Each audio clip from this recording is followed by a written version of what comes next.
हम विचार कर रहे हैं तो हमारे सामने दो परिस्थितियां हैं। नक्सलवादी किसान विद्रोह देश के अनेक भागों में यह काली छाया और आंदोलनों की बढ़ती हुई लहर में निश्चित रूप से कह सकता हूं कि सरकार की अब तक की खाद्य नीति और कृषि नीति असफल सिद्ध हुई है। इसका कोई कारण नहीं है। कारण केवल एक रहा है कि स्वतंत्रता प्राप्ति के 5 वर्ष में वे कर दिए जाने चाहिए थे। इसलिए हम इस क्षेत्र में अब तक असफल सिद्ध हुए हैं। राष्ट्रीय स्वतंत्रता और संग्राम के जमाने में सबसे आकर्षक नारा हिंदुस्तान के करोड़ों मानवों को, किसानों को दिया गया था, यानी जमीन उनको दी जानी चाहिए। लेकिन वह राष्ट्रीय आदर्श आज तक भी चरितार्थ नहीं किया जा सका है।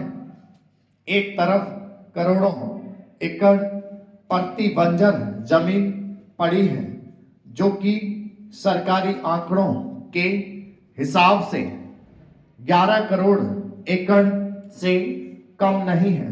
इन जमीनों का उपयोग ना होने के कारण से आज किसानों की समस्या हमारे लिए एक महान विभीषिका का प्रश्न बन गई है।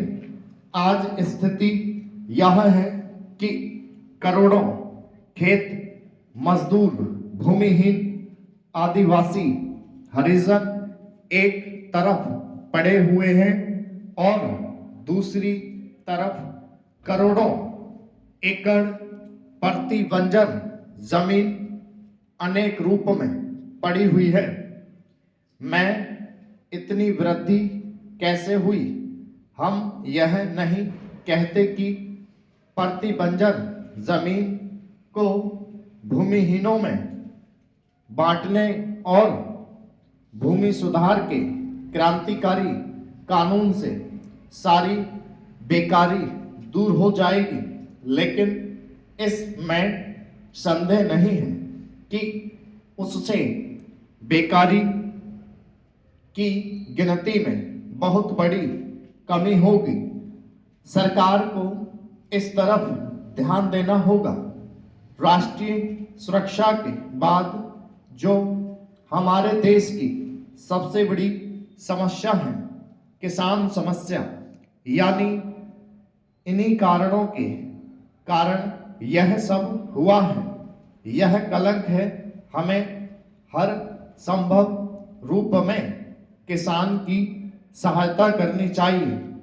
अब इन विद्यालयों द्वारा उपाधि बांटने का काम, जो कि उनके द्वारा पहले से किया जा रहा है, उसी को इस बिल के द्वारा यदि जारी रखा जाता है तो समझ में नहीं आता कि कैसे कुछ लोग यह समझ लेते हैं कि इस बिल द्वारा हिंदी को कोई विशेष स्थान दिया जा रहा है। स्टॉप